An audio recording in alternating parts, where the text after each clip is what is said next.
The instant you begin justifying your limits to someone who routinely ignores them, something quiet but significant takes place. You believe you are being thoughtful, level-headed, composed. What you are actually doing is showing them precisely how much you are prepared to put up with.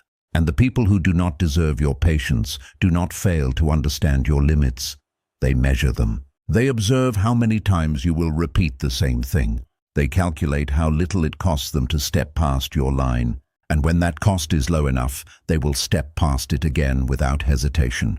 Consider how many times you have returned to a conversation in your mind afterward. I should have chosen my words more carefully. I should have made myself clearer. I should have kept a steadier tone.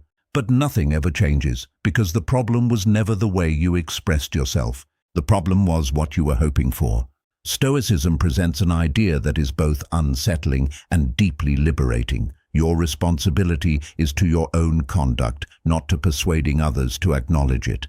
You govern your response, not how much respect they choose to extend. The moment you stop trying to negotiate your own dignity is the moment something in you begins to return to its proper place. If you are here, some part of you has grown weary of performing strength and is ready to actually inhabit it. If you want clarity that carries no cruelty, limits that carry no resentment, and discipline that produces no spectacle, you are exactly where you need to be. Disrespect is rarely accidental. It is a form of measurement.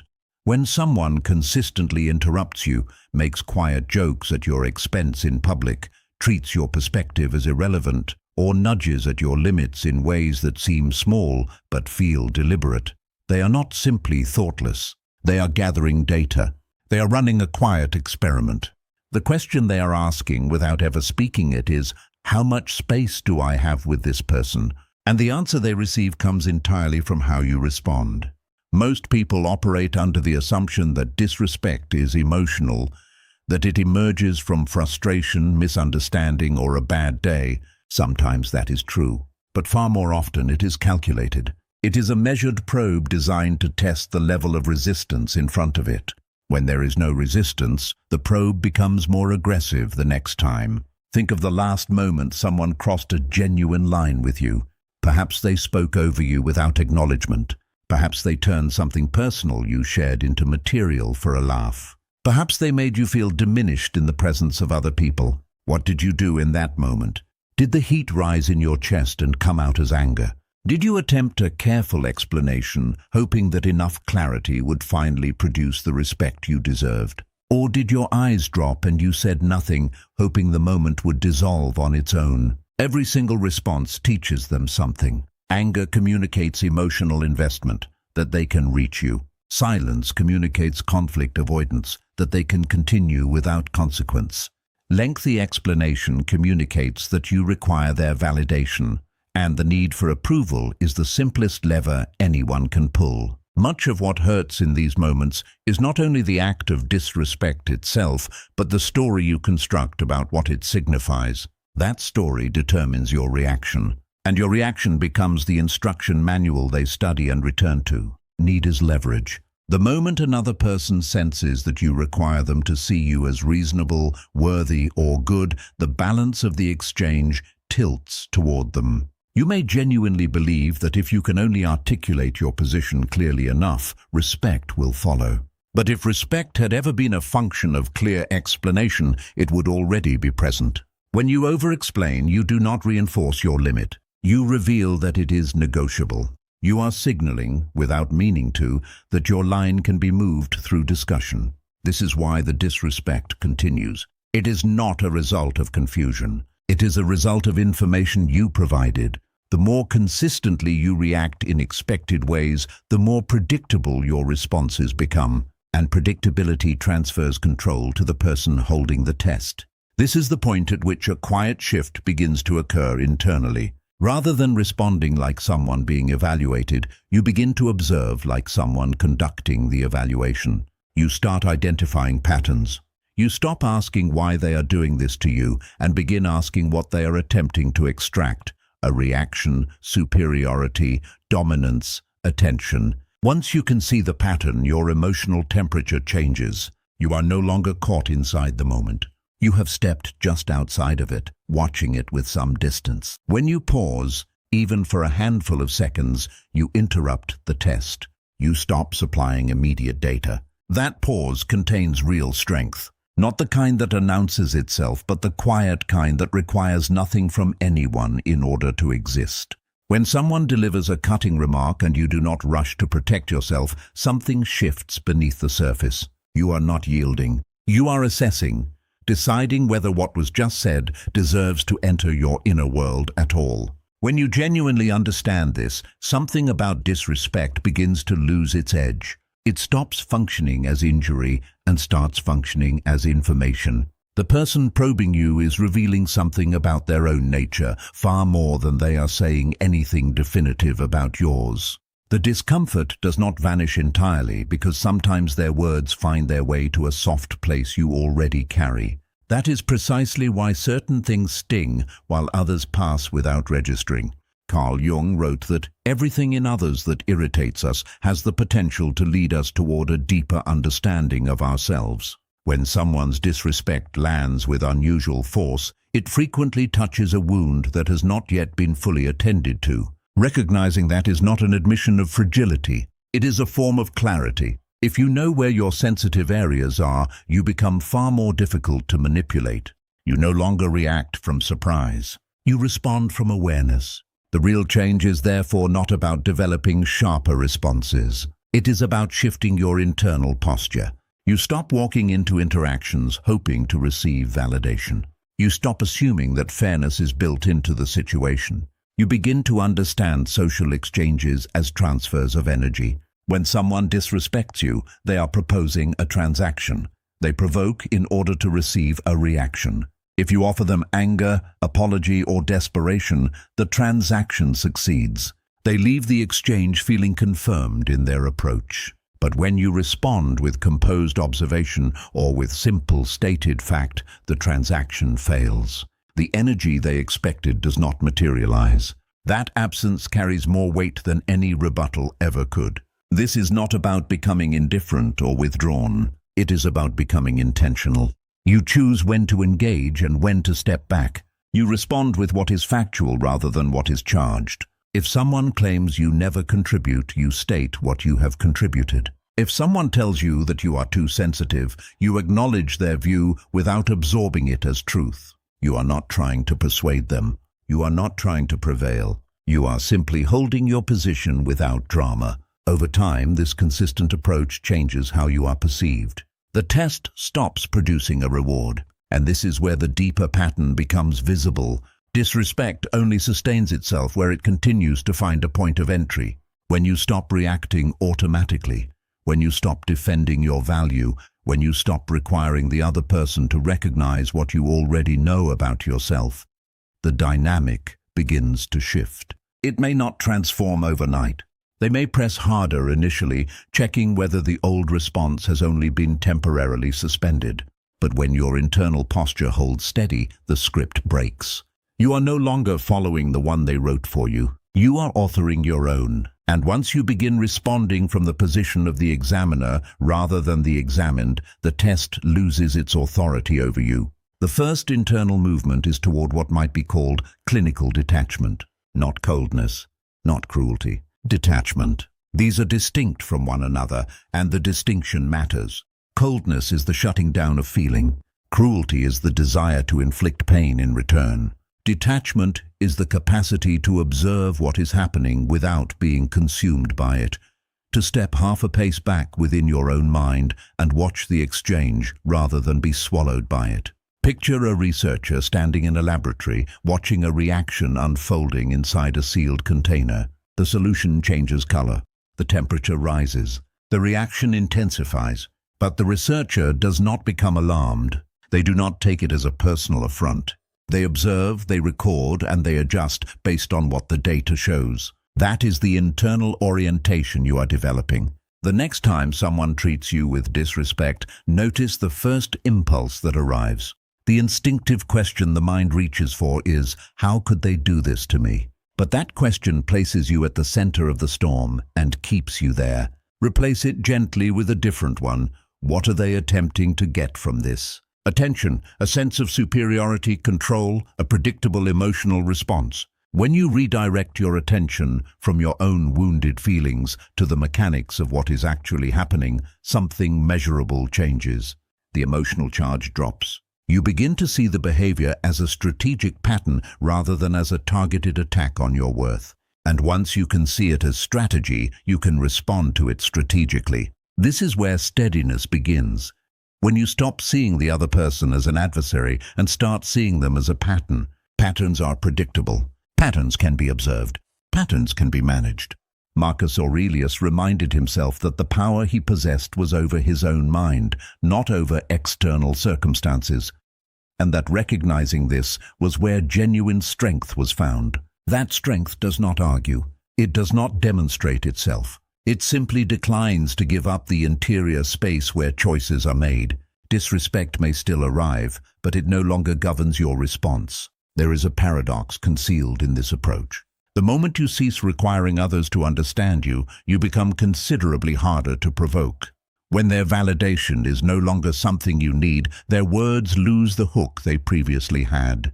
Many conflicts endure because one party is hungry for acknowledgement, to be seen as right, reasonable, or fair. That hunger is genuinely human. It is also leverage. When someone senses your need for their recognition, they hold something over you. When you genuinely release that need, the balance shifts. You are no longer negotiating for respect. You are simply determining how much access someone receives. This is not passivity. Detachment is not absence of response. It is response with full awareness behind it. Epictetus said that the only territory you truly govern is your own reaction. When voices rise around you, yours descends. When someone creates drama, you meet it with stated fact. When someone throws accusations, you assess them calmly before deciding whether they warrant any response at all. The power is not located in the specific words you select. It lives in the stillness that generates those words. This steadiness will feel unfamiliar at first. You are accustomed to responding quickly, to protecting yourself, to explaining your intentions. Clinical detachment interrupts that reflex. It inserts a pause. Within that pause, vision sharpens. You begin to recognize the recurring moves, the same provocations repackaged, the same triggers deployed, the same attempts to pull you into a role you did not agree to play. Jung observed that what remains unconscious will continue to direct your life, and you will experience that direction as misfortune. Many people believe their recurring conflicts are simply a pattern of bad luck. In reality, they are patterns of unconscious response. When you make the pattern conscious, you can step outside of it. There is one aspect of detachment that most people find genuinely unsettling. When the expected reaction disappears, the other person does not quietly accept it. They escalate. When the familiar response is no longer forthcoming, they apply more pressure. It is the same impulse that causes someone to press an elevator button repeatedly when it does not illuminate. The first press seems reasonable. The second is firmer. The third is almost forceful. Only when the person is fully convinced that nothing is happening do they stop and reconsider their approach. People operate by this same pattern. When someone accustomed to extracting emotional reactions from you suddenly finds nothing available, they do not withdraw immediately. They increase the intensity, louder language, sharper accusations, more heightened behavior. The escalation is not evidence that detachment has failed. It is evidence that the old reward structure is beginning to collapse. The pattern is searching for the payoff it previously received. This phase requires real discipline. If you revert to your old response during the escalation, the test resets completely. The pattern absorbs one lesson. Apply more pressure and the previous response returns. But if you hold steady, something in the system changes. The person begins to sense, though they may never name it, that the former dynamic is no longer available. The hooks are not catching. The intensity begins losing its momentum. Detachment also protects your interior from a particular kind of damage. When you react impulsively, you tend to revisit the moment afterward, turning over what you should have said, what you wish you had done differently. Detachment reduces that internal noise significantly. You responded from intention. Even if the other person remains unchanged, you retain full possession of your self-respect. Over time, this posture stops requiring effort to maintain. It becomes the natural way you inhabit interactions. You listen, you assess, you decide. Disrespect may continue to appear, but it no longer shapes the interaction. You are no longer in combat with chaos. You are studying it. And when you study something long enough, you begin to see that the real power was never located in changing the other person. It was always in the mastery of your own response. When the old pattern stops producing results, it does not dissolve quietly. It intensifies. Consider how the dynamic previously operated. They activated guilt and you offered apology. They provoked and you engaged in argument. They criticized and you moved quickly to defend yourself. Every response you provided confirmed that the approach was working. It gave them momentum. It gave them something to use. But when you withdraw the reaction, when calm replaces heat, something in the system fractures. The familiar loop stops delivering what it was built to produce. And when a pattern stops delivering, it does not retire gracefully. It pushes harder. This is not failure on your part. It is a mechanical response to a disrupted reward system. Old rumors may resurface. Past mistakes may be reintroduced into conversation. You may be characterized as distant, self-absorbed, or indifferent. The tone sharpens. The pressure increases. And this is precisely the moment when most people fold. They misread the escalation as confirmation that something has gone wrong. They conclude, I made this worse. I should return to what I was doing before. But look at it clearly. You did not make it worse. You made it stop working. The pattern is struggling to survive in the absence of what sustained it. The emotional difficulty of this phase is real. The intensity increases and the nervous system responds by seeking relief as rapidly as possible. Apologizing, explaining, or re-engaging in argument may calm the immediate surface, but it also teaches the pattern that it only needed more pressure to retrieve the old reaction. Marcus Aurelius wrote as a reminder to himself that the best response to an adversary is to refuse to become like them. Remaining composed during escalation is not about some form of retaliation. It is about refusing to mirror the chaos being placed in front of you. It is about preserving your own character when external pressure is at its highest.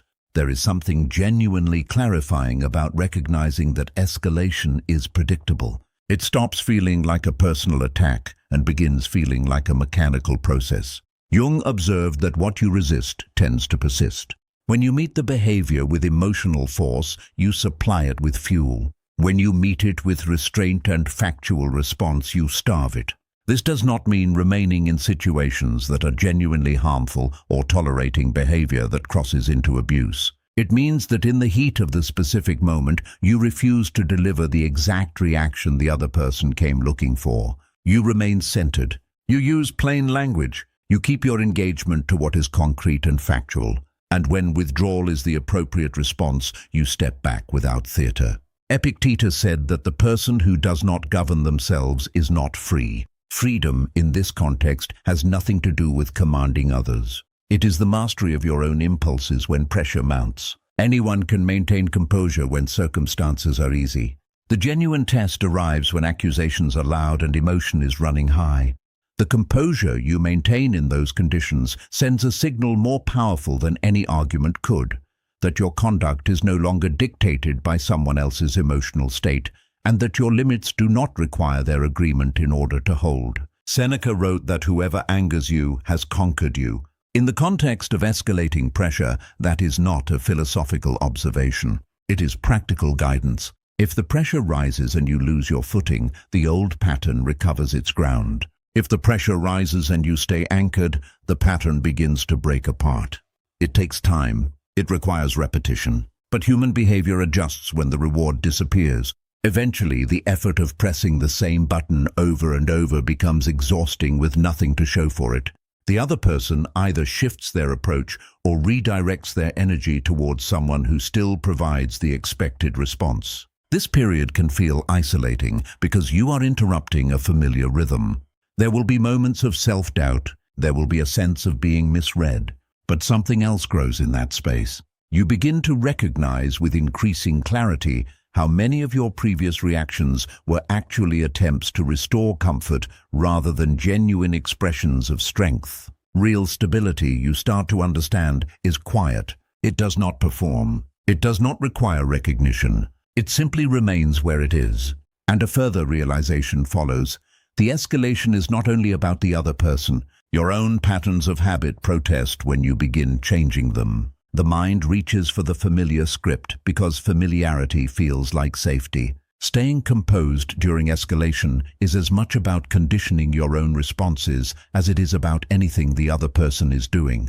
With each intentional, grounded response, a new pattern strengthens inside you. At this point, your response becomes simpler, not louder. You reduce it to what is factual. Disrespect sustains itself on emotion. It thrives on charged language, words designed not to describe behavior, but to define identity. Words like selfish, dramatic, incompetent, impossible. These are not observations. They are hooks. They are designed to be grabbed, to provoke a defensive pull in the opposite direction. When you engage with labels by arguing against them, you have already accepted their frame. You are no longer discussing what happened, you are negotiating your identity. And that negotiation has no flaw. Rather than meeting adjectives with argument, meet them with what is verifiable. If someone says you never take responsibility for anything, the impulse is to produce a comprehensive account of every time you did.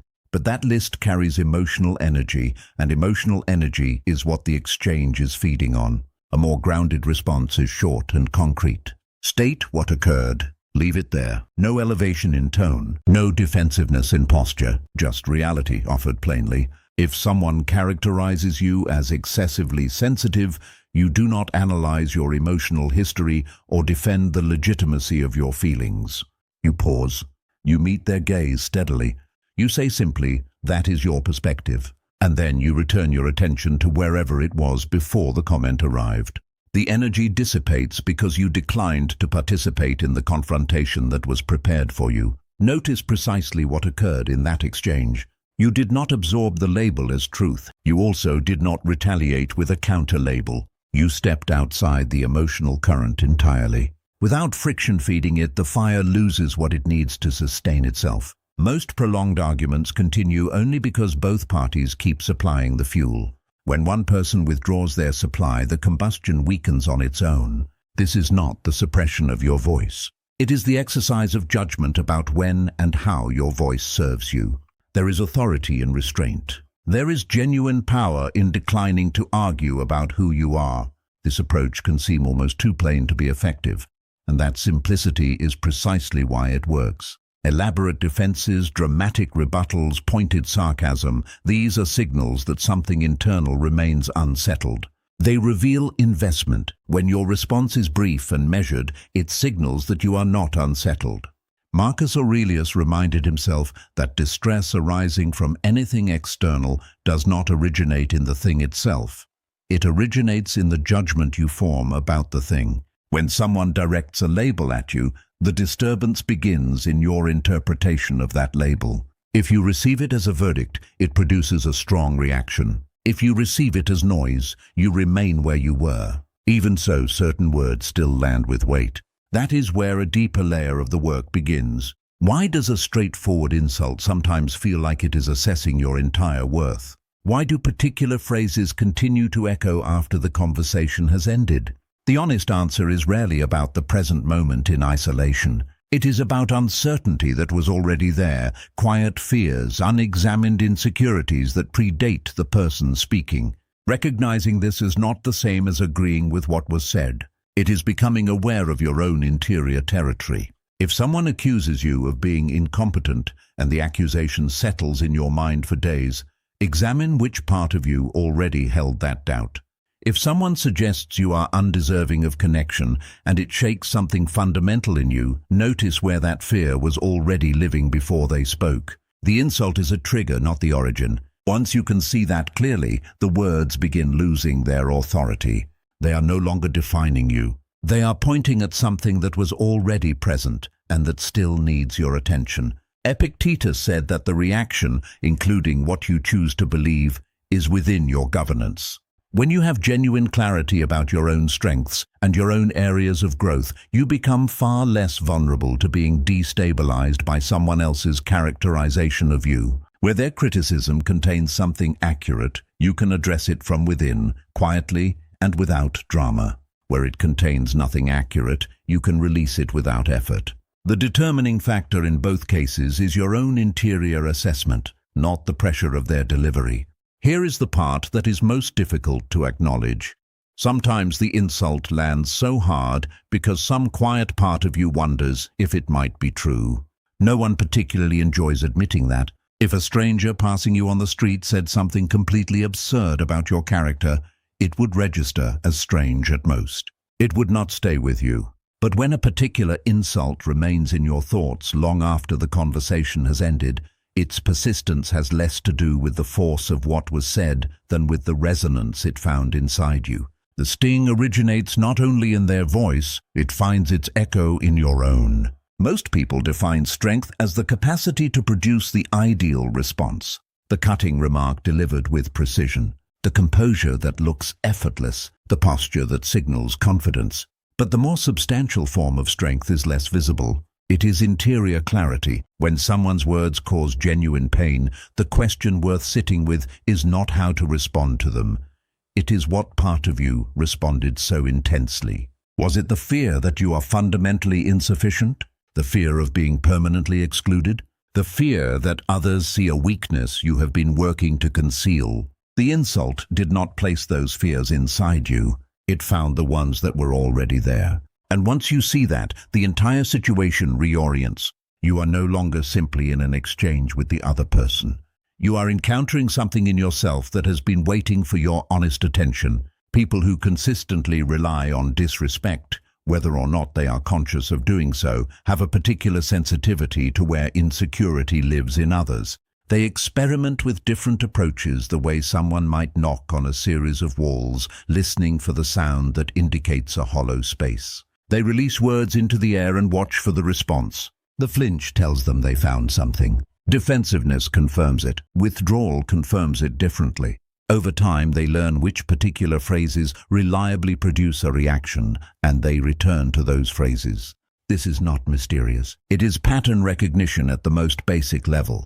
They are responding to the signals you have been providing, which means the actual protection you need is not a sharper response or a more compelling argument. It is self-acceptance. When you have genuinely claimed your own imperfections, when you can say to yourself with steadiness rather than shame that you are still developing, that you fall short in certain areas, that you are not finished, those imperfections lose their power as instruments. When you have already acknowledged your vulnerabilities in your own private inventory, no one can weaponize them publicly to produce a reaction in you. The insult loses its electrical charge because there is nothing left that needs concealing. This is not a case for complacency or for abandoning growth. Marcus Aurelius wrote that if someone demonstrates a mistake in his thinking or conduct, he welcomes the correction. That is the posture, the willingness to encounter your own limitations without being collapsed by them. Where criticism carries something true, you take it in and address it from within yourself. Where it carries nothing true, you allow it to pass without resistance. In either case, your foundation remains intact. What others say becomes information that you assess, not identity that you absorb. Jung said that the most genuinely difficult act available to a person is complete self-acceptance. That acceptance is not arrogance, it is integration. You are not a collection of only your strengths. You are also your fears, your recurring patterns, your mistakes, the places where you have not yet arrived. When you deny those elements, you make them into vulnerabilities. When you acknowledge them and carry them honestly, you make them into solid ground. The more integrated you become, the less reactive you are to what others say about you. The insult that previously shook your sense of self now registers as something predictable, something that touches the surface without breaking through. Epictetus taught that the freedom which matters begins in the mind, that what is within your power is your own judgment about your own worth. If you allow your value to be determined by the emotional state of whoever is speaking to you, your stability will be perpetually borrowed from external conditions. When you anchor your sense of value in your own conduct, your effort, the principles you actually hold and act from, the opinions of others lose their authority. You stop pursuing their approval as a measure of your standing. You stop organizing your behavior around the fear of their rejection. You begin operating from a self-assessment that does not require outside confirmation to remain in place. Seneca wrote that the person who is angered has been conquered by the one who provoked them. The same logic applies to shame. The person who manages to make you accept shame as deserved has conquered something in you. But when you examine the shame honestly and find it to be empty, when it does not correspond to anything true about who you actually are, the attempt fails. The other person may continue speaking. The emotional damage, however, does not land. You are responding from clarity rather than reacting from a wound. And clarity, when it is genuine, does not need to perform itself. It simply holds its position. There is one internal decision that alters the entire dynamic, and it does not look dramatic from the outside. It does not involve a confrontation or a declared boundary. It takes place quietly, within your own thinking. It is the decision to release the expectation that this person will become different from what they have consistently shown themselves to be. This is among the most genuinely difficult things to do because hope does not feel like a problem. Hope feels like patience. Hope feels like the kind of steadiness that holds space for people even when they are difficult. But when hope is misplaced, when it is directed towards someone who has given you no evidence that change is coming, it stops functioning as patience and starts functioning as a chain.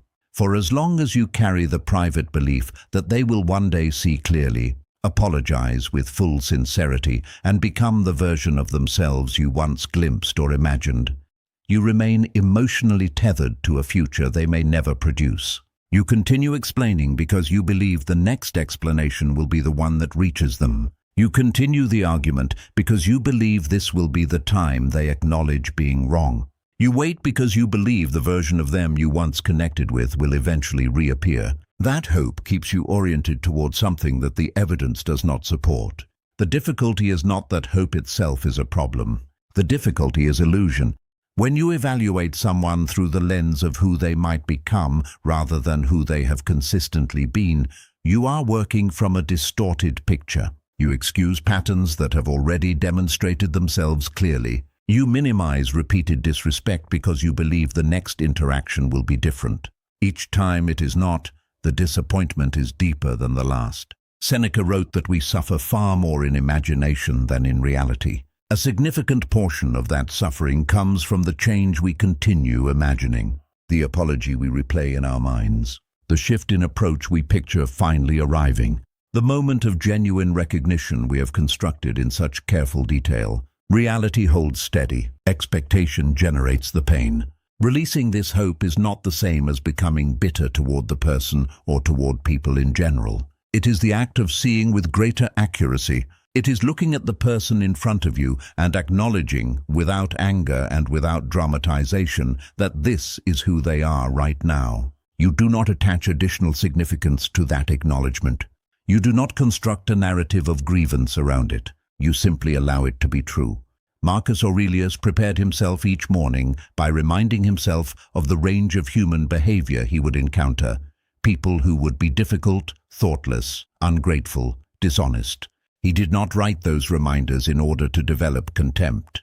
He wrote them in order to arrive at his day with accurate expectations. When you know there is a possibility of rain, you bring what you need. You do not stand in the open demanding sunshine. That shift changes your posture fundamentally. For as long as you expect fairness from someone who has consistently provided its opposite, you keep attempting to educate them, presenting evidence, making arguments, trying to bring them around to your position. Once you release the expectation that they will function according to your standards, you stop trying to produce a conversion. You adjust what you do instead. You manage the access they have to your time and attention. You reduce what you invest emotionally. You respond to what they actually do, not to what they have promised. The energy previously spent trying to reform them returns to your own life. There is a genuine grief that accompanies this decision. It can feel like surrender. But it is not surrendering yourself. It is surrendering an illusion that was protecting itself at your expense. Jung wrote that a person does not arrive at wisdom by imagining only what is bright, but by making what is dark into something conscious. When you see clearly who someone is, including the ways they are limited, you are not passing a verdict against them. You are simply no longer in denial about what the evidence shows. Denial sustains vulnerability. Clarity protects. The moment you accept a pattern as real, you stop being surprised each time it repeats. Epictetus taught that freedom becomes accessible the moment you clearly separate what belongs to your control from what does not. Another person's character is not within your governance. Their capacity for growth, their willingness to take responsibility, the accountability they do or do not demonstrate, none of this belongs to you. What belongs to you is your own response to each situation as it arrives. When you release the expectation that they will change, you free yourself from the cycle that disappointment creates and recreates. You stop measuring your own progress by improvements in their conduct. You measure it by the steadiness of your own. Once this internal decision is genuinely made, something practical begins to follow. You become selective about what you offer, not hostile, not theatrical, simply selective. You begin to recognize that your attention, your time, your genuine warmth, and the parts of yourself that are most vulnerable are not in unlimited supply. They are assets of real value, and assets of real value do not belong in the hands of someone who has demonstrated they will treat them carelessly. For a long time, you may have given freely, operating under the belief that sustained generosity would eventually create a foundation of mutual respect. But generosity without reciprocity eventually becomes depletion. So you adjust. The adjustment does not announce itself. When someone has treated you with disrespect, what they can access changes. Conversations become shorter. Engagement becomes transactional rather than personal. You address what requires addressing and nothing more. You remain civil, but you are no longer emotionally present in the way you once were. Calm, but no longer open. You similarly stop offering the stories, thoughts, and details about your inner life that can be distorted or minimized. This is not withdrawal out of coldness. It is adjustment based on what the situation has actually shown you. Connection that deserves depth requires mutual regard. When that regard is absent, the depth adjusts accordingly. This will feel uncomfortable at first. You may worry that you are being somehow unkind or unnecessarily distant. But there is a meaningful distinction between generosity and overexposure. When you know your own limits clearly, you protect them. You stop extending the most vulnerable parts of yourself to people who have shown they treat such offerings carelessly. This is responsibility, not retaliation. You are accountable for the standards you uphold and for where you direct your energy. The difference between protection and punishment is interior, but it is real. Punishment looks for the other person to suffer. Protection looks to preserve yourself. From the outside, both can look similar. Access decreases in either case. But the intent shapes everything, including how you carry it. When the motivation is protection rather than punishment, your manner stays steady. No bitterness enters the tone. No explanation is required. You simply align your behavior with what the situation actually calls for. You engage at whatever depth feels genuine and respectful, and no deeper. Here is what often happens when this shift takes hold. People who were accustomed to producing reactions from you gradually realize that the dynamic has changed. The provocations no longer generate what they were designed to generate. The jokes fall flat. The accusations do not spark the extended debates they once produced. Some people, having lost the reaction that gave the behavior its purpose, quietly redirect their energy elsewhere, towards someone who still provides what they are looking for. Others shift into something that resembles respect. Not necessarily warmth, not admiration, but a recognition that your limits are no longer a performance. They are simply where you stand. Marcus Aurelius wrote that the most meaningful response to difficult people is not to mirror them. You do not require force or volume or the threat of consequence. You simply decline to reflect the behavior placed in front of you. When someone senses that their approach no longer generates the expected emotional result, the dynamic registers as genuinely changed, even if no confrontation occurred and no declaration was made. Jung observed that the greatest privilege of a lifetime is becoming who you truly are. When you stop negotiating your own dignity, you move measurably closer to that person. You stop contracting yourself to preserve someone else's comfort. You stop expanding yourself to secure someone else's approval. You occupy the shape that is actually yours. That is felt by people around you, even when it is not praised and even when it is not named. Seneca wrote that we should seek the company of people who have the capacity to improve us. Selectivity in where you direct your energy moves naturally in that direction. As you withdraw from exchanges that exhaust without returning anything of value, space opens. Space for connections that carry genuine reciprocity. Space for your own development to continue. Space for the experience of calm as a consistent condition rather than an occasional visitor. What the absence of constant friction reveals is how much noise you had already accepted as ordinary. Peace begins to feel like your natural state rather than a brief reprieve between disturbances. This is how the internal decision expresses itself outwardly, not as an announcement, not as an argument, not as a declaration of any kind, simply as a way of living. Interactions shift. What you offer shifts. What you expect shifts. And over time, the entire pattern around you reshapes itself according to the steadiness you have built inside. Some connections will fade, others will stabilize at a more honest level. Either way, you are no longer operating from the need to be approved of or from the fear of what disapproval costs you. You are simply decided. The day you stop defending your worth is the day your life becomes noticeably quieter. Not because the people around you have suddenly become more considerate, because you have become genuinely unshakable. You are no longer negotiating your own dignity in each exchange. You are no longer orienting your responses around each new provocation. You are standing in something that was built slowly and held steadily. And when you hold that position long enough, the noise around you loses its ability to locate you. If this reached something real in you, there is another video on your screen that goes deeper into building exactly this kind of interior strength. Watch that next. Keep working on your mind. Keep building your character.